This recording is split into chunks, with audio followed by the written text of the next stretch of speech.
എല്ലാ പ്രേക്ഷകർക്കും ഒരിക്കൽ കൂടി സ്വാഗതം. നമ്മുടെ ആരോഗ്യ ദർശനത്തിൻ്റെ പുതിയ എപ്പിസോഡിലാണ് നമ്മളിപ്പോൾ ഉള്ളത്. ഇന്ന് ചർച്ച ചെയ്യുന്ന വിഷയം സ്ത്രീകളിലെ ക്രമം തെറ്റിയ ആർത്തവം എന്ന ഒരു വിഷയമാണ്. ഒരുപക്ഷെ പല ആളുകളും വളരെ പ്രയാസം അനുഭവിക്കുന്ന ഒരു കാര്യം കൂടിയാണ്. ഒരുപാട് സംശയങ്ങൾ ഇതുമായി ബന്ധപ്പെട്ടിട്ടുണ്ടാവും.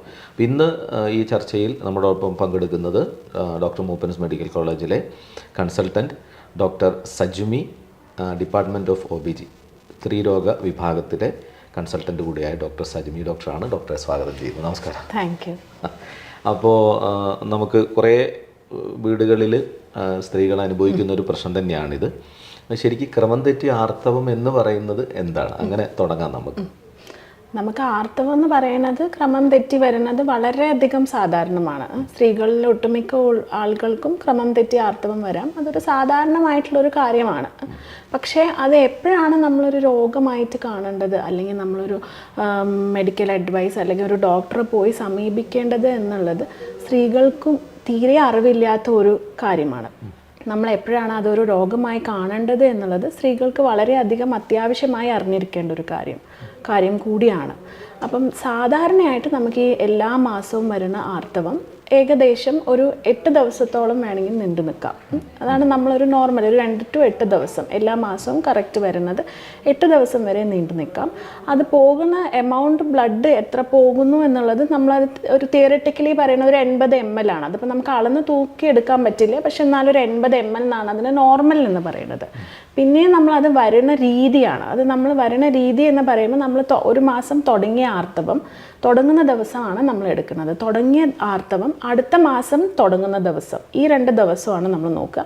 അതിൻ്റെ ഇടയിലുള്ള ദിവസം ഏകദേശം ഒരു 24-ൻ്റെയും 38 ദിവസത്തിൻ്റെ ഇടയിലായിരിക്കണം. ഒരു മാസക്കുളി തുടങ്ങി അടുത്ത മാസത്തെ മാസക്കുളി ആവണതിൻ്റെ ആ ഇടയിലെ ഗ്യാപ്പാണ് ഞാൻ പറയുന്നത്. അതൊരു 24 മുതൽ 38 ദിവസം വരെ പോവാം. 24 ദിവസമാണെങ്കിൽ നോർമലാണ്. 24-ന് കുറവാണെങ്കിൽ എന്നുവെച്ചാൽ അത് ഇടയ്ക്കിടയ്ക്ക് വന്നുകൊണ്ടിരിക്കുന്നു എന്നാണ് അതിനർത്ഥം. എനിക്ക് മാസക്കുളി ഇടയ്ക്കിടയ്ക്ക് വരുന്നു എന്നാണ് നമ്മൾ അതിൽ നിന്ന് മനസ്സിലാക്കേണ്ടത്. ഇനി അത് 38 ദിവസം വരെയാണ് അതിൻ്റെ ഗ്യാപ്പ് വരുന്നതെങ്കിൽ നമുക്കത് നോർമലായിട്ട് എടുക്കാം. പക്ഷെ അത് 38 ദിവസത്തിൽ കൂടുതലാവുകയാണെങ്കിൽ അതൊരു അബ്നോർമൽ ആയിട്ടുള്ള കാര്യമാണ്. 38 ദിവസം കഴിഞ്ഞിട്ടും അടുത്ത ആർത്തവം വരുന്നില്ല. ഒരു ആർത്തവം തുടങ്ങിയ ദിവസം നമ്മൾ എടുക്കുകയാണെങ്കിൽ അടുത്ത ആർത്തവം വരുന്ന ആ ഒരു ഗ്യാപ്പ് 38 ദിവസത്തിൽ അധികമായി ഇരിക്കുകയാണെങ്കിൽ അത് വളരെ അധികം അബ്നോർമൽ ആയിട്ടുള്ള ഒരു കാര്യമാണ്. അപ്പം നമ്മളത് ഡോക്ടറെ സമീപിക്കണം. ചിലപ്പം ചില ആളുകൾ സംശയം പറയും, അല്ല ഒരു മാസം കുഴപ്പമില്ല, അടുത്ത 2 മാസമൊക്കെ നോക്കിയിട്ട് അങ്ങനെ പറയാറുണ്ട് ചില സ്ഥലങ്ങളിലൊക്കെ. അപ്പോൾ നമ്മുടെയൊക്കെ വീടുകളിലൊക്കെ അനുഭവിക്കുന്ന പ്രശ്നങ്ങളായതുകൊണ്ട് തന്നെ നമുക്ക് അങ്ങനെ ഒരു കാര്യങ്ങൾ അറിയാം. അപ്പോൾ അങ്ങനെ പറയുന്നത് എന്താണ്? അങ്ങനെ പറയുന്നത് ഒരു മാസത്തിൽ നമ്മൾ 6 ആഴ്ച 1.5 മാസം, അതാണ് നമ്മൾ ഈ ആദ്യമൊക്കെ 42 ദിവസമാണ് നമുക്ക് കറക്റ്റ് 6 ആഴ്ച. ഇപ്പം അത് കുറച്ചും കൂടി ഒന്ന് അപ്ഡേറ്റ് ചെയ്തിട്ട് നമ്മൾ 38 ദിവസമാണ് പറയുന്നത്. ഏകദേശം ഒരു 6 ആഴ്ചയോട് കണക്ക്. അപ്പോൾ അതൊരു 1.5 മാസം വരെയുള്ളത് നമുക്ക് നോർമലായിട്ട് എടുക്കാം. 1.5 മാസം ആയിട്ടും നമുക്ക് വരുന്നില്ലെങ്കിൽ എന്തായാലും നമ്മളൊരു ഡോക്ടറെ കാണണം. അത് ഒറ്റ പ്രാവശ്യമാണെങ്കിലും നമ്മളൊരു ഡോക്ടറെ കാണണം. നമുക്ക് അത് പല കാരണങ്ങൾ കൊണ്ടാണ്. പിന്നെ അതുപോലെ തന്നെ ബ്ലീഡിങ് ആണെങ്കിൽ ഇപ്പം നമ്മളൊരു 8 ദിവസം വരെ, അധിക സ്ത്രീകളും നോക്കാത്തത് അതാണ്. 8 ദിവസം വരെ ബ്ലീഡിങ് ആയി 9, 10, 11, 12 ദിവസമൊക്കെ ഇങ്ങനെ ബ്ലീഡിങ് അത് നിന്നോളും എന്നുള്ള ഒരു ചിന്താഗതി ആയിരിക്കും. പ്രത്യേകിച്ച് സ്ത്രീകൾ നമ്മൾ വീട് പണികളും അതും കുട്ടികളുടെ കാര്യമൊക്കെ നോക്കുക ആയതുകൊണ്ട് തന്നെ അവരത് പതിയെ നിന്നുകൊള്ളും എന്നുള്ള ഒരു സ്വാഭാവികമായൊരു ചിന്താഗതിയിലേക്ക് പോകും. അതങ്ങനെ നിൽക്കും എന്നുള്ള രീതിയിൽ അത് വളരെയധികം നോർമലാണ്. നമ്മൾ 8 ദിവസത്തിൽ കൂടുതൽ ഒരു മാസക്കുളി നിൽക്കുകയാണെന്ന് തുടങ്ങിയിട്ട് അത് നിൽക്കണില്ല എങ്കിലും നമ്മളത് ഒരു ഡോക്ടറെ കണ്ടിന്യൂസ് ആയിട്ട് വന്നാലും പ്രശ്നമാണ്, ഇല്ലാതിരുന്ന് കഴിഞ്ഞാലും പ്രശ്നമാണ്. വരണില്ല 1.5 മാസമായിട്ട് എന്നുള്ളതും പ്രശ്നമാണ്. ഇനി 24 ദിവസത്തിൻ്റെ ഇടയിൽ ഇപ്പം നമുക്കൊരു ആയിക്കഴിഞ്ഞ് ഒരു 20 ദിവസത്തിനുള്ളിൽ ഇടയ്ക്കിടയ്ക്ക് വന്നുകൊണ്ടിരിക്കുക എന്നുള്ളത് നമ്മൾ ശരീരത്തിൽ നിന്ന് രക്തം പോവുകയാണ്. അതിനൊരു കാരണം എന്തായാലും ഉണ്ടാവും. അപ്പോൾ അതും നമ്മളൊരു ഡോക്ടറെ കാണും. ഇതാണ് നമ്മൾ ക്രമം തെറ്റുന്നതിന് മെയിനായിട്ട് പറയുന്ന 3 കാര്യം. ഇതാണ്: എത്ര ദിവസം പോകുന്നു, ഇടയിലുള്ള ഇൻ്റർവെൽ എത്രയാണ്, പിന്നെ ഉള്ളതാണ് ഈ അമിതമായിട്ട് പോകുന്ന രക്തം എന്നുള്ളത് പലർക്കും അതിനെപ്പറ്റി ഒരു ഐഡിയ തീരെ ഇല്ലാത്തതാണ്. അമിതമായിട്ട് എങ്ങനെ പോകുന്നു എന്നുള്ളത് ആരോഗ്യമുള്ളത് കൊണ്ടാണെന്നൊക്കെ പറയാറുണ്ട്. അതെ നമ്മൾ അമിതമായിട്ട് പോകുന്ന എന്താന്ന് പോലും അറിയാത്തവരുണ്ടാവും. എന്താണ് നമ്മൾ ഈ അമിതമായി പോകുന്നത്? ഇപ്പോൾ ചിലപ്പോൾ 3-4 ദിവസമായിരിക്കും നമുക്ക് ബ്ലീഡിങ് ആയിട്ടുണ്ടാവുള്ളൂ. പക്ഷെ നമുക്ക് അമിതമായിട്ട് പോകുന്നതാണോ നോർമലായിട്ടാണോ എന്നുള്ളതിനെ പറ്റി ഒരു ഐഡിയ ഇല്ലാത്തതാണ്. അധിക സ്ത്രീകൾക്കും അതിനെപ്പറ്റി ഒരു അറിവില്ല. ഈ ഓവറായിട്ട് പോകുന്നത് കുറച്ച് ദിവസം നീണ്ടു നിൽക്കും. ഓവറായിട്ട് പോകുന്നത് നീണ്ടു നിൽക്കണം എന്നില്ല, ചിലപ്പോൾ ഒരു 8 ദിവസത്തേക്കൊക്കെ ആയിരിക്കും പോകുന്നത്. പക്ഷെ അമിതമായിരിക്കും. അത് അമിതം എന്ന് നമുക്ക് മനസ്സിലാക്കാമെന്ന് വെച്ചാൽ ഇപ്പം അധിക പേര് ഈ കപ്പാണ് ഉപയോഗിക്കുന്നത്. അപ്പോൾ കപ്പ് ഉപയോഗിക്കുമ്പോൾ നമുക്ക് അധികം ഞാൻ പറഞ്ഞ 80 ml ആണോ എന്ന് ഏകദേശമൊക്കെ നമുക്ക് മനസ്സിലാവും. 80 ml കൂടുതൽ പോകുന്നു. ഇനി തുണിയോ അല്ലെങ്കിൽ പാഡോ ഉപയോഗിക്കുകയാണെങ്കിൽ അത് നിറഞ്ഞു കവിഞ്ഞ ഒരു പാഡ്, ഒരു 7 പാഡിൽ കൂടുതൽ നമ്മൾ ഒരു ദിവസം മാറ്റുന്നുണ്ട്. 7 അല്ലെങ്കിൽ 5, 6, 7 പാഡിൽ കൂടുതൽ നമ്മളത് നിറഞ്ഞ് കവിഞ്ഞ പാഡുകൾ മാറ്റിക്കൊണ്ടിരിക്കുന്നുണ്ട്. ഇല്ല, നമ്മൾ രാത്രി ഉറങ്ങുമ്പോൾ വെച്ചിരിക്കുന്ന പാഡ് നിറഞ്ഞിട്ട് നമുക്കത് രാത്രി ഉറക്കത്തിന് ഇടയിൽ എണീറ്റ് അത് മാറ്റേണ്ട ഒരു അവസ്ഥ വരുന്നുണ്ട്. ഇല്ല, നമ്മൾ രാത്രി ഉറങ്ങിക്കഴിഞ്ഞ് രാവിലെ നോക്കുമ്പോൾ നമ്മളെ ബെഡിൽ അത് സ്റ്റെയിൻ വരുന്നുണ്ട്. അതിനാണ് നമ്മൾ നൈറ്റ് സോയിലിംഗ് എന്ന് പറയാം. അങ്ങനെ വല്ലതും കാണുന്നുണ്ട്. ഇല്ല, നമ്മൾ ബ്ലീഡിങ്ങിൽ നമ്മൾ പാഡിലോ തുണിയിലോ കട്ടയായിട്ട് കാണുന്നുണ്ട്, ബ്ലഡിൻ്റെ ക്ലോട്ട്സ് കാണുന്നുണ്ട്, ഇങ്ങനെ കാര്യങ്ങൾ കാണുന്നുണ്ട്. ഇല്ലെങ്കിൽ നമുക്ക് ഈ ബ്ലഡ് പോകുന്നത് കാരണം നമുക്ക് അനീമിയ പറയുന്ന കണ്ടീഷൻ വരും. നമ്മൾ രക്തം പോവുകയാണ്. അപ്പം നമുക്ക് അനീമിയ ആയിട്ട് നമ്മൾ ആ സ്ത്രീകൾക്ക് ഉണ്ടാവുന്ന ചില സൂചനകളുണ്ടാവും. നമുക്ക് സാധാരണയായിട്ട് ചെയ്തുകൊണ്ടിരിക്കുന്ന ജോലികൾ ചെയ്യാൻ ബുദ്ധിമുട്ട്, അമിതമായിട്ട് ക്ഷീണം വരിക, കിതപ്പ് അനുഭവപ്പെടുക, കുറച്ച് സ്റ്റെപ്പ് കയറുമ്പോൾ കിതപ്പ് അനുഭവപ്പെടുക, ഇല്ലെങ്കിൽ നമ്മൾ മിടിപ്പ് അറിയുക. ഇതൊക്കെ നമ്മൾ അനീമിയയുടെ ലക്ഷണങ്ങളാണ്. നമ്മൾ ബ്ലഡ് ടെസ്റ്റ് ചെയ്താലും നമുക്ക് അനീമിയ ഉണ്ടോ എന്ന് അറിയാൻ പറ്റുള്ളൂ. പക്ഷെ അത് നമ്മുടെ ശരീരം കാണിക്കുന്ന ലക്ഷണങ്ങളാണ്. നമ്മൾ ശരീരത്തിൽ നിന്ന് ഒരുപാട് രക്തം പോകുന്നുണ്ട്. അതാണ് നമുക്ക് ഈ അമിതമായ ക്ഷീണം വരിക. നമ്മൾ സാധാരണ ചെയ്തുകൊണ്ടിരിക്കുന്ന ജോലികൾ ചെയ്യാൻ ബുദ്ധിമുട്ട് വരിക, ക്ഷീണം പെട്ടെന്ന് വരിക, കിതപ്പ് വരിക. ഇതൊക്കെയാണ് നമ്മൾ ഹെവി ആയിട്ട് പോകുന്നുണ്ട്. അമിത രക്തസ്രാവം എന്ന് പറയുന്നത് ഇതൊക്കെയാണ്. ഇതിനെപ്പറ്റി നമുക്ക് കൂടുതൽ അറിവില്ലാത്തതുകൊണ്ട് തന്നെ സ്ത്രീകൾക്ക് ഇത് അധികമായിട്ടാണോ പോകുന്നത്, നോർമലാണോ എന്നുള്ളതൊന്നുമില്ല. ഇപ്പം ഇങ്ങനത്തെ കാര്യങ്ങൾ, ഈ രാത്രി പാഡ് മാറ്റേണ്ടി വരിക, കട്ടയായിട്ട് പോവുക, ക്ഷീണം അനുഭവപ്പെടുക, ഇതൊക്കെ ആകുമ്പോഴും നമ്മൾ എത്രയും പെട്ടെന്ന് ഡോക്ടറെ കാണിക്കേണ്ടത് ഉത്തമമായിരിക്കും. കാരണം ഇത് എന്തുകൊണ്ട് പോകുന്നു എന്നുള്ളത് ഒരു ചോദ്യമാണല്ലോ. അപ്പം ഇത് നമുക്ക് എത്ര പോകുന്നുണ്ട്, ഇത് നോർമലാണോ എന്നുള്ളതിനെ പറ്റി ഒരു അറിവില്ലാത്തത് സ്ത്രീകളുടെ ഇടയിൽ വളരെ കോമൺ ആയിട്ട് കാണുന്നതും, അതുകൊണ്ട് തന്നെ ഇത് വെച്ചുകൊണ്ടിരിക്കും. ഭാവിയിൽ അത് ഇനിയിപ്പോൾ അതൊരു പ്രത്യേകമായി അമിതമായി പോകുന്നതൊക്കെ അധികവും ഈ ഗർഭപാത്ര സംബന്ധമായ മുഴകളൊക്കെ കാരണമായിരിക്കും. അപ്പോൾ അത് നമ്മളത് ഡോക്ടറെ കാണിക്കാതെ വെച്ചുകൊണ്ടിരിക്കും തോറും നമ്മൾ ഈ മുഴകൾ വളരുന്നുണ്ടോ, അത് ഏത് രീതിയിലാണ് വളരുന്നത്, എത്രത്തോളം നമ്മൾ ആരോഗ്യത്തിന് ബുദ്ധിമുട്ട് വരുത്തുന്നുണ്ട് എന്നുള്ളത് അറിയാതെ പോകുന്നത് കോമൺ ആയിട്ടുള്ളൊരു കാര്യം. സൈഡ് എഫക്ട്സ് വേറെ തന്നെ ഉണ്ടാവാനും സാധ്യത.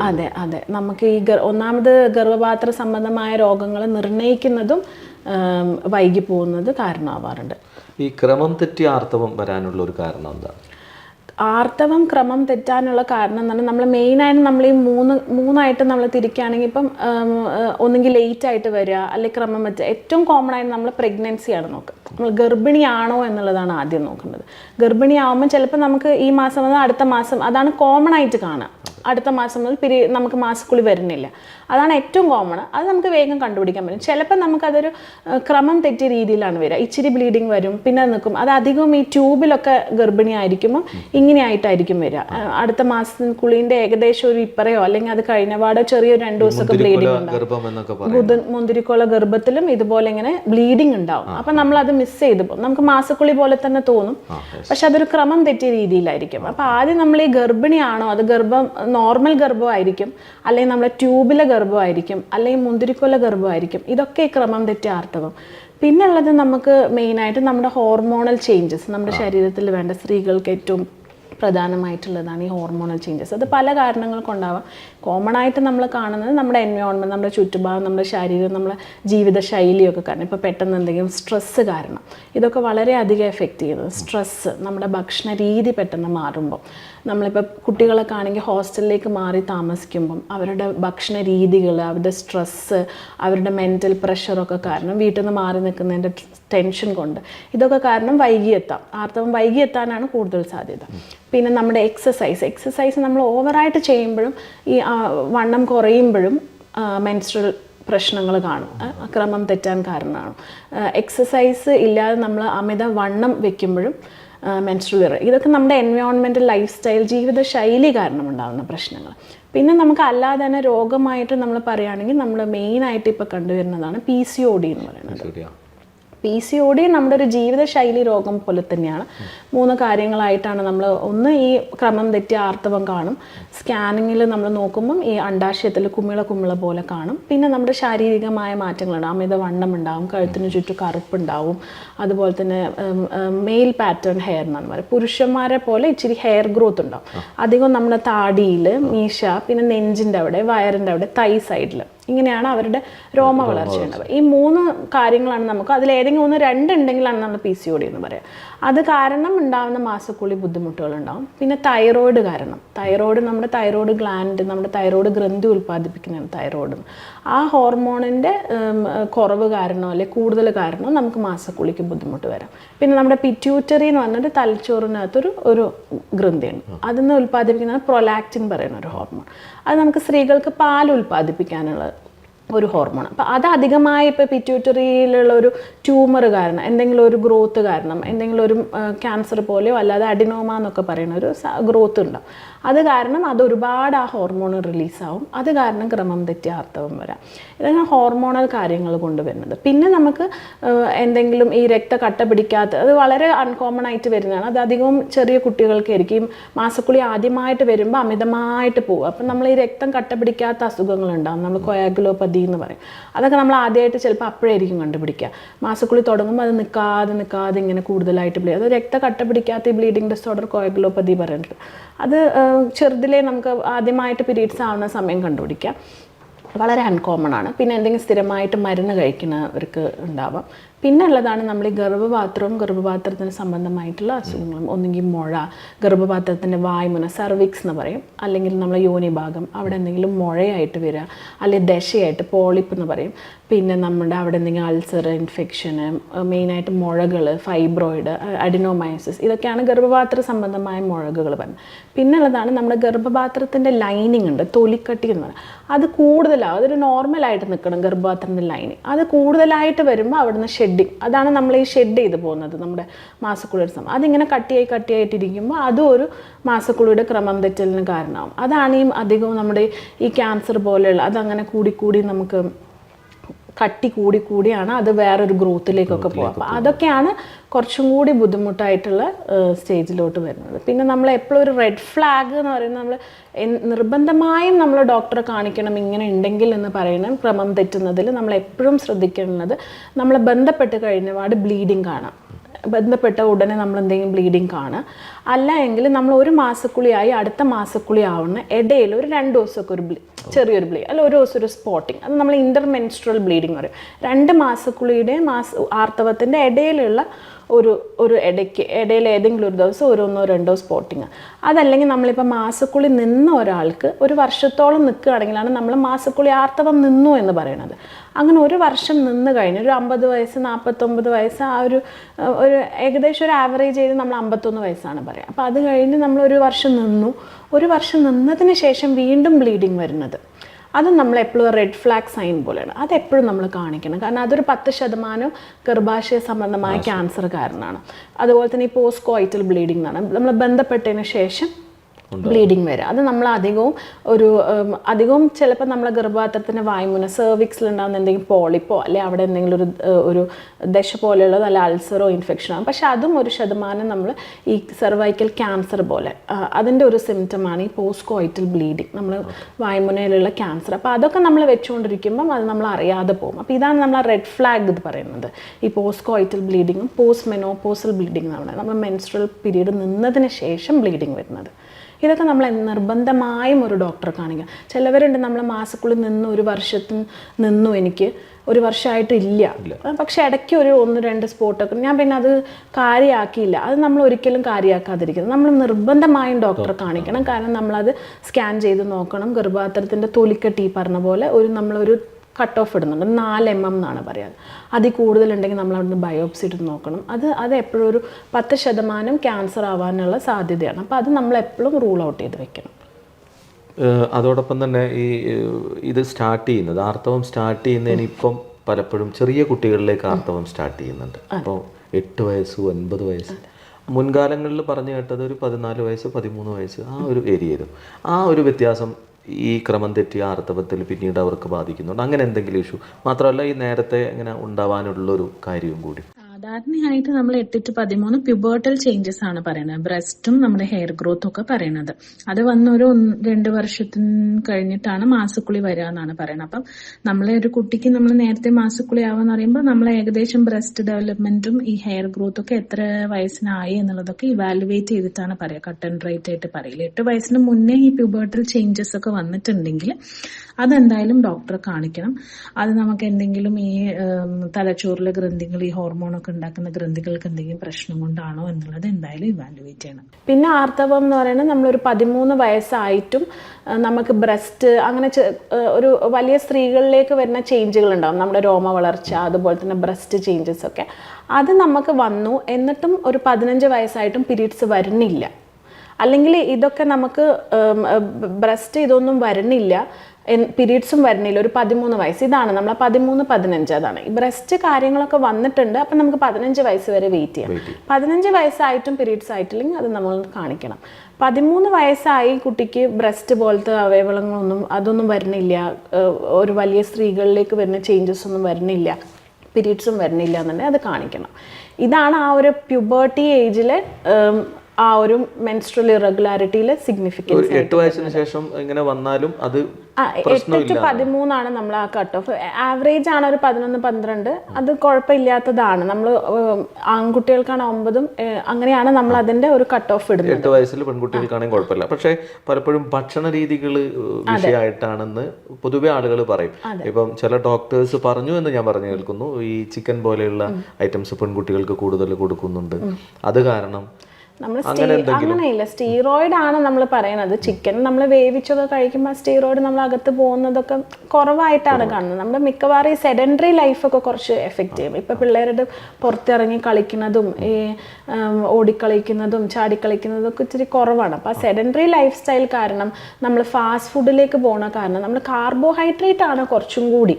നമ്മൾ കാർബോഹൈഡ്രേറ്റും പ്രോസസ്ഡ് ഫുഡും കാരണമാണ്. നമ്മൾ ഈ കാർബോഹൈഡ്രേറ്റ് ഇൻടോളറൻസ് വരുമ്പോഴാണ് നമുക്ക് അധികം ഹോർമോൺ പ്രശ്നം വരാം. അപ്പം നമ്മൾ ഈ പ്രോസസ്ഡ് ഫുഡ്, നമ്മുടെ ഈ ബർഗർ, പിസ്സ, അതിലൊക്കെ വരുന്ന പ്രോസസ്ഡ് നമ്മുടെ കാർബോഹൈഡ്രേറ്റ് ഉണ്ടാവില്ല, നോൺ റിഫൈൻഡ് ആയിട്ടുള്ള, അത് പോകുമ്പോഴാണ് നമുക്ക് ഈ ഹോർമോണൽ ബുദ്ധിമുട്ടുകൾ വരിക. അതിലാണ് കൂടുതലും നമ്മൾ ഫോക്കസ് ചെയ്യേണ്ടത്. നമ്മൾ ചിക്കനല്ല നമ്മൾ അധികം ഈ ഔട്ട്സൈഡ് ഫുഡ്, ജങ്ക് ഫുഡ്സ്, അതിനോടാണ് നമ്മൾ ബേക്കറി ഐറ്റംസ് പിന്നെയും പണ്ട്, പക്ഷേ ഈ ഔട്ട്സൈഡ് ഫുഡ്, ജങ്ക് ഫുഡ്, ഇതിലോട്ട് കൂടുതലായിട്ട് വരുന്നതാണ് നമ്മുടെ മെയിൻ ആയിട്ടുള്ള ഹോർമോണൽ ലൈഫ് സ്റ്റൈലിൽ വരുന്ന ചേഞ്ച്. ഇപ്പോൾ റീസെൻ്റ് ആയിട്ടുള്ളത് ഇതാണ്. അതാണ് ഈ PCOD പോലെയുള്ള അസുഖങ്ങളിലും ഈ കാർബോഹൈഡ്രേറ്റ് ഇൻടോളറൻസ് ആണ് വരുന്നത്. അതാണ് നമുക്ക് ഈ ഹോർമോണൽ ഇംബാലൻസ് വരുന്നത്. അപ്പം നമ്മൾ അധികവും ഈ പ്രോസസ്ഡ് ഫുഡ്, കാർബോഹൈഡ്രേറ്റ് ആണ് നമ്മൾ കട്ട് ഡൗൺ ചെയ്യേണ്ടത്. ലോ ഗ്ലൈസീമിക് ഇൻഡെക്സ് ആയിട്ടുള്ള കാർബോഹൈഡ്രേറ്റ്സ് കഴിക്കുന്നതിന് കുഴപ്പമില്ല, മില്ലറ്റ്സ് ഒക്കെ. പക്ഷെ നമ്മൾ അല്ലാത്ത കാർബോഹൈഡ്രേറ്റ്സ്, പുറത്തത്തെ ജങ്ക് ഫുഡ്സ്, ഇതൊക്കെയാണ് കുട്ടികളിൽ ഈ അധികവും മാസക്കുളിയുടെ ബുദ്ധിമുട്ടിൽ നമ്മൾ ശ്രദ്ധിക്കേണ്ട ഭക്ഷണ രീതികൾ ഇതാക്കേണ്ട. പിന്നെ നമ്മുടെ സെഡൻഡറി ലൈഫ് സ്റ്റൈൽ, ഇപ്പം പുറത്തിറങ്ങി കളിക്കുന്നത്, നമ്മുടെ ആ ഫിസിക്കൽ ആക്ടിവിറ്റി കുറച്ചും കൂടി പിള്ളേരിൽ കുറവാണ്. അതും ഒരു കാരണമാണ് നമുക്ക് മാസക്കുളിയുടെ വ്യത്യാസങ്ങളും ബുദ്ധിമുട്ടും. കുറേ മൊബൈലുകളിലാണ് എല്ലാവരും ഒതുങ്ങിയിരിക്കുന്ന കുട്ടികൾ. നമ്മളൊരു മാസക്കുളി തുടങ്ങി ഒരു ആദ്യത്തെ 2 വർഷം എപ്പോഴും അത് ക്രമം തെറ്റിയിട്ട് തന്നെ ആയിരിക്കും. കാരണം അതൊരു സാധാരണ സ്ത്രീകളിലേക്ക് മെച്യൂർ ആവാൻ സമയമെടുക്കും. നമ്മുടെ തലച്ചോറിൽ, ബ്രെയിനിൽ നിന്ന് റിലീസ് ചെയ്യുന്ന ഹോർമോണ് നമ്മുടെ അണ്ടാശയത്തിൽ പോയിട്ട് ആക്ട് ചെയ്തിട്ടാണ് നമുക്ക് മാസക്കുളി വരുന്നത്. അപ്പോൾ ഇതൊരു സൈക്കിൾ പോലെയാണ്. അതൊരു മെച്യൂരിറ്റി ആവാൻ ഒരു സമയമെടുക്കും. അതൊരു നമ്മൾ യൂഷ്വലി പറയുന്നത് 2 വർഷമാണ്. മാസക്കുളി ആയി ഒരു ആദ്യത്തെ 2 വർഷം എപ്പോഴും ഇറഗുലർ ആയിരിക്കും. അധികം നമ്മുടെ OP പേഷ്യൻസ് വരെ മാസക്കുളി ആയി, പക്ഷെ 1 മാസം ആവും, പിന്നെ ഒരു 3-4 മാസം ആവില്ല, പിന്നെ ഒരു 2 മാസം ആവും, അല്ലെങ്കിൽ ചിലപ്പോൾ വന്നാൽ പിന്നെ 15 ദിവസം 16 ദിവസം. അപ്പം നമ്മൾ അത് കാരണമുള്ള ബുദ്ധിമുട്ടെന്ന് നമുക്ക് കറക്റ്റ് ചെയ്യാം. അതിന് നമ്മൾ ഓവറായിട്ട് ട്രീറ്റ് ചെയ്യാൻ പോവാറില്ല. ഹോർമോൺ ഗുളികയൊക്കെ കൊടുത്ത് അത് കറക്റ്റ് ചെയ്യാറില്ല. കാരണം ആദ്യത്തെ ഒരു 2 വർഷം ഇത്തിരി അങ്ങനെ ആയിരിക്കും. മെച്യൂരിറ്റി ആവണം അവർക്ക് ആ ഒരു ഹോർമോൺ. പിന്നെ ഒരു അഡോളസൻ ഏജ് ഗ്രൂപ്പിൽ നമ്മൾ വല്ലാതെ കറക്റ്റ് ചെയ്യാൻ പോലും നമ്മൾ അധികം ഈ ലൈഫ് സ്റ്റൈലാണ് നമ്മൾ ചേഞ്ചസ് പറയുന്നത്. PCOD പേഷ്യൻസിനാണെങ്കിലും നമ്മൾ ലൈഫ് സ്റ്റൈലാണ് നമ്മൾ ഫോക്കസ് ചെയ്യാൻ. ലൈഫ് സ്റ്റൈലാണ് നമ്മളിപ്പോൾ ഒരു ആഴ്ചയിൽ ഒരു 3 ദിവസമെങ്കിലും ഒരു 1 hour എക്സസൈസ് പറയും. ലൈഫ് സ്റ്റൈൽ ചേഞ്ചസിൽ കാർബോഹൈഡ്രേറ്റ് കട്ട് ഡൗൺ ചെയ്യാൻ പറയും, റിഫൈൻഡ് ഷുഗേഴ്സ് കട്ട് ഡൗൺ ചെയ്യാൻ പറയും, ബേക്കറി കട്ട് ഡൗൺ ചെയ്യാൻ പറയും. നമ്മൾ സ്ത്രീകളായതുകൊണ്ട് അധികം അതൊന്നും ശ്രദ്ധിക്കില്ല. ഭക്ഷണ രീതികൾ അത്ര അങ്ങോട്ട് ശ്രദ്ധിക്കില്ല.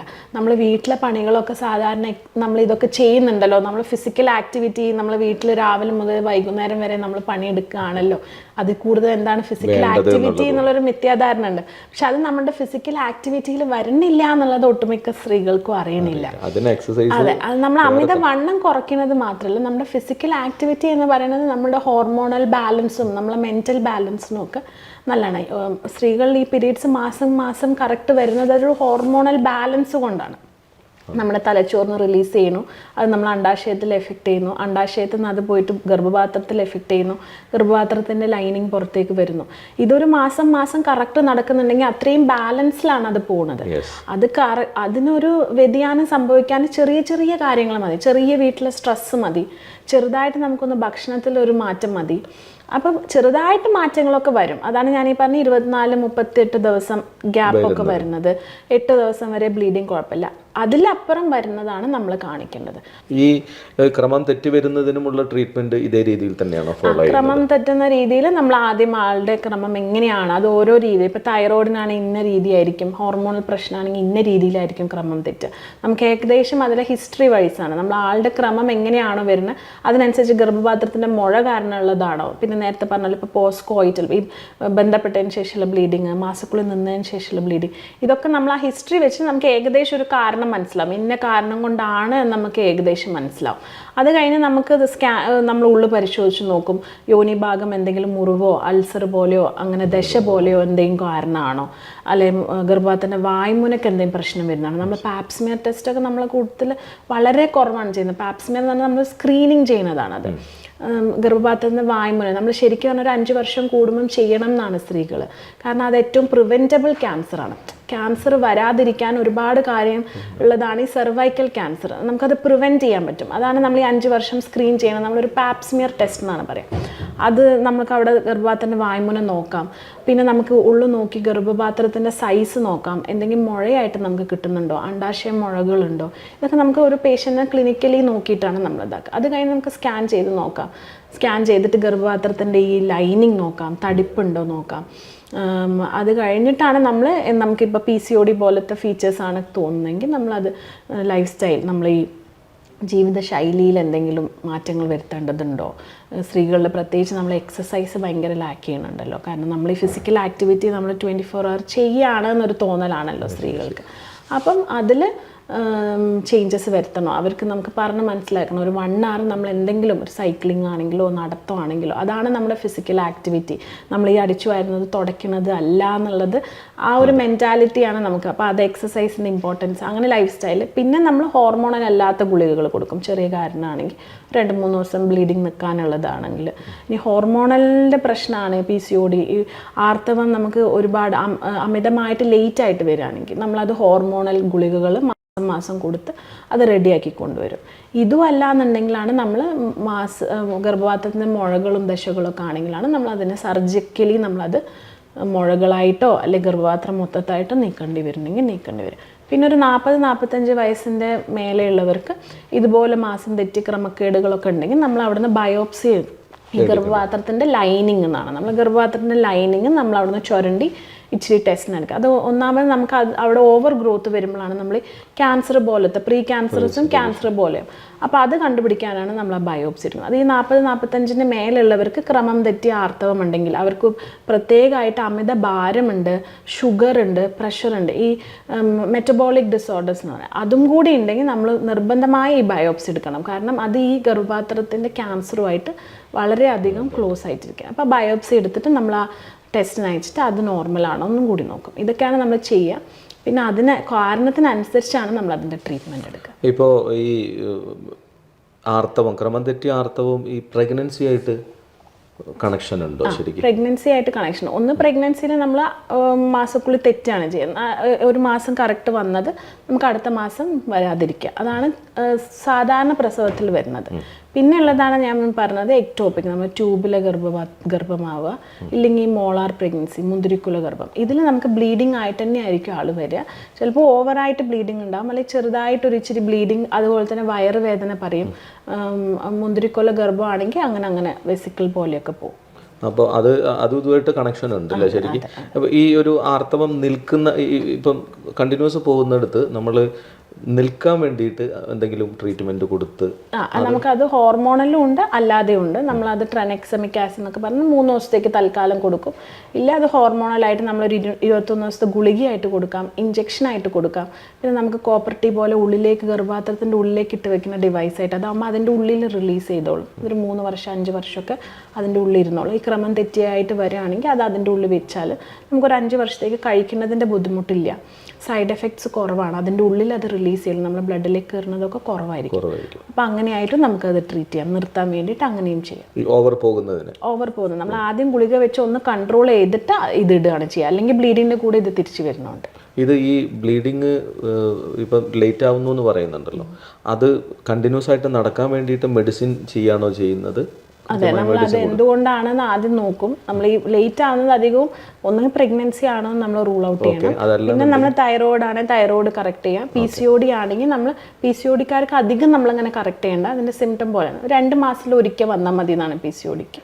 2 മാസത്തിൽ ഒരിക്കലെങ്കിലും. പിന്നെ 2 മാസത്തായിട്ടും വന്നില്ലെങ്കിലാണ് നമ്മൾ മരുന്ന് കൊടുത്ത് പീരീഡ്സ് വരുന്നത്. കാരണം ഈ ഗർഭപാത്രത്തിന് തൊലിക്കട്ടി കൂടി ഇരിക്കുകയാണ്. അപ്പോൾ അത് നമ്മൾ ഷെഡ് ചെയ്യിക്കണം. ഇല്ലെങ്കിൽ അത് നമുക്ക് ഈ അമിതമായിട്ട് വളർന്ന് ക്യാൻസർ പോലെയൊക്കെ പോകാനുള്ള സാധ്യത കൂടുതലാണ് ഈ PCOD. അപ്പോൾ നമ്മളത് ഷെഡ് ചെയ്യിക്കണം. ഇനിയിപ്പോൾ നമുക്ക് നേരത്തെ ഡോക്ടർ സൂചിപ്പിച്ചിട്ടുണ്ടായിരുന്നു ഒരു 51 വയസ്സിൽ ആർത്തവ വിരാമം. അപ്പോൾ അനുഭവിക്കുന്ന കുറേ പ്രശ്നങ്ങളുണ്ട്. പല സ്ത്രീകളും പലപ്പോഴായിട്ട് സംസാരിക്കുന്നതും ചിലപ്പോഴൊക്കെ സംശയങ്ങളായിട്ട് പലരോട് ചോദിക്കുന്നതൊക്കെ ആയിട്ട് വായിക്കുകയും കേൾക്കുകയും ചെയ്തിട്ടുണ്ട്. വലിയ പ്രശ്നമാണിത്, ആർത്തവ വിരാമം. ശരിക്കും അത് അവരുടെ ലൈഫിനെ, സെക്ഷൽ ലൈഫിനെയോ അവരുടെ നോർമൽ ലൈഫിനെയൊക്കെ ഏതെങ്കിലും തരത്തിൽ ബാധിക്കുന്നുണ്ട്? അതെ, ഇത് നമ്മൾ തീരെ നെഗ്ലക്റ്റ് ചെയ്യുന്ന ഒരു കാര്യമാണ്. കാരണം ഈ ആർത്തവ വിരാമം കഴിഞ്ഞ സ്ത്രീകൾ അനുഭവിക്കുന്ന ബുദ്ധിമുട്ടുകൾ അത് അവർ കുടുംബത്തിലുണ്ടാക്കുന്ന പ്രശ്നമായിട്ടാണ് അധിക പേരും. കാരണം അവർക്ക് മാനസികമായി ഉണ്ടാക്കുന്ന ബുദ്ധിമുട്ടുകളാണ്. അപ്പോൾ അത് വളരെയധികം നെഗ്ലക്റ്റ് ചെയ്യുന്ന, അവരോട് നമ്മളൊരു തെറ്റ് ചെയ്യുന്ന പോലെയാണ്. സമൂഹവും കുടുംബവും എല്ലാവരും ഒരു തെറ്റ് ചെയ്യുന്ന പോലെയാണ്. കാരണം അതൊരു നോർമൽ പ്രോസസ്സാണ്. നമ്മുടെ ബ്രെയിനിൽ നിന്ന് അത്രയും കാലം ഉണ്ടായിക്കൊണ്ടിരിക്കുന്ന ഹോർമോൺ, നമ്മളെ അണ്ടാശയത്തിൻ്റെ പ്രവർത്തനം നിൽക്കുന്നതാണ് ആർത്തവ വിരാമം. നമ്മുടെ അണ്ടാശയം എല്ലാ മാസവും ഓരോ അണ്ടം ഉണ്ടാക്കുന്നു, അത് നിന്ന് പോകുന്നു. അത് ക്രമേണ ഏജ് അനുസരിച്ച് അതിൻ്റെ പ്രവർത്തനം നിൽക്കുന്നു. അത്രയും കാലം നമ്മളൊരു ഹോർമോണിലാണ് നമ്മളുടെ മാനസികാവസ്ഥ, നമ്മുടെ ശാരീരിക ആരോഗ്യം കൊണ്ട് നടക്കുന്നത്. പ്രത്യേകിച്ച് സ്ത്രീകൾക്ക് അതൊരു പ്രൊട്ടക്റ്റീവാണ്. കാരണം ഈ മാസക്കുളിയുള്ള സ്ത്രീകൾക്ക് ഹാർട്ട് അറ്റാക്ക് വരാനുള്ള സാധ്യത അതുകൊണ്ടാണ് കുറവ്. ഈ ഒരു 50 വയസ്സിന് മുന്നേ സ്ത്രീകൾക്ക് ഹാർട്ട് അറ്റാക്ക് ഒക്കെ വളരെ കുറവാണ്. ഈ ഹോർമോണൽ എഫക്റ്റ് ആണത്. നമ്മുടെ ബോണിൻ്റെ സ്ട്രെങ്ത്, ഇതൊക്കെ നമ്മുടെ ഈസ്ട്രജൻ ഹോർമോൺ, നമ്മളുടെ മാസം നമുക്ക് വേണ്ട ഹോർമോണിൻ്റെ എഫക്റ്റ് കൊണ്ടാണ്. അപ്പോൾ ഇതൊക്കെ പെട്ടെന്ന് ഒരു കാലം നമുക്കത് ഇല്ലാണ്ടാവുകയാണ്. നമ്മുടെ ശരീരത്തിൽ അത്രയും കാലം നമ്മൾക്ക് ഒരു പോസിറ്റീവായിട്ട് നമ്മൾ കൊണ്ടുപോകുന്നത് നമുക്ക് ഇല്ലാതാവുന്നതിൻ്റെ മാനസിക ബുദ്ധിമുട്ടുകൾ, ശാരീരികമായ ബുദ്ധിമുട്ടുകൾ ഒരുപാടുണ്ടാവും. മൂഡ് ചേഞ്ചസ് നമുക്ക് 2-3 നമ്മൾ genitourinary symptoms, osteoporosis, mood swings, vasomotor symptoms, ഇങ്ങനെയൊക്കെയാണ് അതിന് പറയാം. മൂഡ് സ്വിങ്സ് ഭയങ്കര കൂടുതലായിരിക്കും. നമ്മൾ കളിയാക്കി പോലും പറയുന്നത് അങ്ങനെയാണ്. മെനോപോസൽ മൂഡാണ്. നമ്മളൊരു സ്ത്രീ പെട്ടെന്നൊരു ദേഷ്യത്തിൽ പെരുമാറിയോ, അതിപ്പോൾ വീട്ടിൽ നിന്നാണെങ്കിലും ജോലി സ്ഥലത്താണെങ്കിലും നമ്മൾ കളിയാക്കി പറയാതാണ് മെനോപോസൽ മൂഡാണ്. കാരണം നമ്മൾ പെട്ടെന്ന് നമുക്ക് റിയാക്ട് ചെയ്യും. നമ്മൾ പെട്ടെന്ന് മൂഡ് പ്രശ്നം വരും, നമുക്ക് പെട്ടെന്ന് ദേഷ്യം വരും, ചെറിയ കാര്യത്തിന് കരച്ചിൽ വരും, ചെറിയ കാര്യങ്ങൾക്ക് നമുക്ക് വിഷമം വരും. ഇതൊക്കെ നമുക്ക് ആ ഹോർമോൺ, നമുക്ക് വേണ്ട അത്രയും കാലം നമ്മൾ പോസിറ്റീവാക്കി വെച്ചിരിക്കുന്ന ഹോർമോൺ ഇല്ല നമ്മുടെ ശരീരത്തിൽ. അത് മൂഡ് സ്വിങ്സ് ആയിട്ട് വരും. വാസോമോട്ടോ സിംറ്റംസ് എന്ന് പറയുമ്പോൾ നമ്മുടെ ശരീരത്തിൽ കാണിക്കണം, നമുക്ക് പെട്ടെന്ന് ഭയങ്കര ചൂട്, ഭയങ്കര ഉഷ്ണം, ശരീരം മൊത്തം ചുവന്ന് ഇതാക്കുക, നമുക്ക് വേർത്തൊലിക്കുക, രാത്രി ഉറങ്ങാൻ പറ്റില്ല, ഒരുപാട് ചൂട് അനുഭവപ്പെടുക, ഒരുപാട് വേർത്തൊലിക്കുക. ഇതാണ് നമ്മൾ വാസോമോട്ടോ സിംറ്റംസ്. ജെനൈറ്റോ യൂറിനറി സിംറ്റംസ് എന്ന് പറയുമ്പോൾ നമുക്ക് എപ്പോഴും ഇച്ചിങ്, വജൈനയിൽ എപ്പോഴും ചൊറിച്ചിൽ, ബന്ധപ്പെടാൻ ബുദ്ധിമുട്ട്, അതിൻ്റെയൊക്കെ ബുദ്ധിമുട്ടാണ് ഈ ജെനൈറ്റോ യൂറിനറി. പിന്നെ നമുക്ക് എല്ല് തേയ്മാനം, അതൊക്കെ കൂടുതലാണ്. ഇത് ഈ പറയുന്ന കാര്യങ്ങൾ എല്ലാവരിലും കോമൺ ആയിട്ടുണ്ടാവും. ആദ്യത്തെ ഒരു 2-3 വർഷം കൂടുതലായിരിക്കും അത്. അപ്പം നമ്മൾ ഇവിടെ അത് നെഗ്ലക്റ്റ് ചെയ്യുന്ന ഒരു കാര്യമാണ്. ശരിക്കും പറഞ്ഞാൽ നമ്മൾ ഔട്ട്സൈഡ് ഇന്ത്യയൊക്കെ ഇത് നമ്മൾ ട്രീറ്റ്മെൻ്റ് ആയിട്ട് എടുക്കുന്നുണ്ട്. മെനോപോസൽ ക്ലിനിക്കിൽ നമുക്ക് അവർക്ക് അതിൻ്റെതായ രീതിയിൽ ട്രീറ്റ്മെൻറ്റും, ഇതിന് ഒരുപാട് ട്രീറ്റ്മെൻറ്റ് ഉണ്ട്. അത് ആരും ഇവിടെ ഇതൊരു നോർമൽ കാര്യമാണ്, നെഗ്ലക്റ്റഡ് ആയിട്ടിരിക്കുന്നതാണ്. നമുക്കതിന് നമ്മളെ ശരീരത്തിൽ ഹോർമോൺ ഇല്ല. അപ്പോൾ ഇത് കൂടുതലായിട്ട് അനുഭവിക്കുന്നവർക്ക് ഇപ്പോൾ ഒരു നോർമലായിട്ട് കുറച്ച് പേർക്ക് അത് അഡ്ജസ്റ്റ് ചെയ്ത് പോകാൻ പറ്റും, വലിയ പ്രശ്നമില്ലാത്ത രീതിയിലാണ്. പക്ഷേ ഇത് കാരണം വളരെയധികം അസ്വസ്ഥത കാണിക്കുന്നവർക്ക് നമുക്ക് ട്രീറ്റ്മെൻ്റ് ആയിട്ടുണ്ട്. നമുക്കില്ലാത്ത ഹോർമോൺ നമുക്കത് സപ്ലൈ ചെയ്യാം. ഇതിന് ട്രീറ്റ്മെന്റ് ചെയ്യാൻ പറ്റും. ട്രീറ്റ്മെന്റ് ആയിട്ടെന്ന് പറഞ്ഞാൽ നമ്മളതൊരു വലിയൊരു നെഗറ്റീവ് അല്ല, നമ്മളത് തീരെ നെഗ്ലക്റ്റ് ചെയ്യുന്ന ഒരു ഏരിയ ആണ്. കാരണം നമുക്ക് എന്താണോ സിംറ്റംസ് അതിനനുസരിച്ച് ഒരു 2-3 വർഷം മതി. കാരണം നമുക്കിപ്പം ഉണ്ടാവുന്ന ഈസ്ട്രോജൻ പ്രൊജസ്ട്രോൺ നമ്മൾ ശരീരത്തിൽ ഇത്ര രക്തത്തിൽ ഇരിക്കുന്ന ഹോർമോൺ പെട്ടെന്ന് ഇല്ലാതാവണം. അപ്പം നമുക്കത് ഗുളികയായിട്ട് കഴിക്കാം, പാച്ചസ് ആയിട്ട് വെക്കാം, ഇഞ്ചെക്റ്റബിൾ ആയിട്ട് ഉപയോഗിക്കാം, മാസം വേണം ഡെയിലി കഴിക്കാം, നമ്മുടെ ഡെർമൽ പാച്ചസ് ആയിട്ട് വെക്കാം. ഇതൊക്കെ നമ്മൾ ഔട്ട്സൈഡ് ഇന്ത്യക്ക് ഒരുപാട് പേര് ഉപയോഗിക്കുന്നുണ്ട്. ഇത് ശരിക്കും അത്ര കോമൺ ആയിട്ട് പലർക്കും അറിയില്ല. നെഗ്ലക്റ്റഡ് ആണ്. ആ ഒരു ഏജ് ഗ്രൂപ്പിനെ നമ്മൾ നെഗ്ലക്റ്റ് ചെയ്യാണ്. നമ്മൾ ബോൺ ഹെൽത്തിന് വേണ്ടി അത് നല്ലതാണ്. അത് ഇവിടെ നമ്മുടെ നാട്ടിൽ കണക്കാക്കുന്നത് 51 വയസ്സ് കഴിഞ്ഞു. ഓക്കെ, അതൊരു പ്രൊസീജിയർ ആണ്, നിന്നു കഴിഞ്ഞു, ഇനി എന്റെ ലൈഫ് ഇങ്ങനെയാണ് അങ്ങനെ തീരുമാനിക്കപ്പെട്ടു അല്ലേ? അത് കഴിഞ്ഞിട്ടുണ്ടാകുന്ന ബുദ്ധിമുട്ടുകൾ പല സ്ത്രീകളും കാണിക്കുകയില്ല. അധിക സ്ത്രീകളും വന്ന് ബുദ്ധിമുട്ട് പറയും. ഈ ഷോർട്ട് ഫ്ലഷസ് അവർക്ക് തീരെ ചിലപ്പം ബുദ്ധിമുട്ടായിരിക്കും രാത്രി ഉറങ്ങാൻ. അത് നമുക്ക് ഇതുപോലെ മാസം ഗുളിക കൊടുക്കാം. അത് നമുക്ക് അതിനനുസരിച്ച് അതിന്റെ ഫോളോ അപ്പിൽ വെക്കാം. സൈഡ് എഫക്റ്റ് ഉണ്ട്, ഇല്ല എന്നല്ല, സൈഡ് എഫക്റ്റ് ഉണ്ട്. നമ്മളിപ്പം അത് ആളുടെ കോമോർബിഡ്, ഇപ്പൊ ഷുഗർ ഉള്ള പേഷ്യൻ്റ് ആണ് നമ്മൾ അധികം പ്രിസ്ക്രൈബ് ചെയ്യില്ല. ഓൾറെഡി എന്തെങ്കിലും ഒരു കാർഡിയോവാസ്കുലർ, എന്തെങ്കിലും ഒരു ഹാർട്ട് ഡിസീസ്, അങ്ങനെ നമ്മൾ അതിന്റെ കോമോർബിഡിറ്റി ഒക്കെ വെച്ചിട്ടാണ് നമ്മൾ അത് പ്രിസ്ക്രൈബ് ചെയ്യുക. എല്ലാവർക്കും നമ്മൾ ജനറലി കൊടുക്കാറില്ല. 51 വയസ്സ് കഴിഞ്ഞാൽ എല്ലാവരുടെയും ആരോഗ്യത്തിന് എല്ലാവർക്കും പ്രശ്നങ്ങൾ വരുന്നില്ലല്ലോ.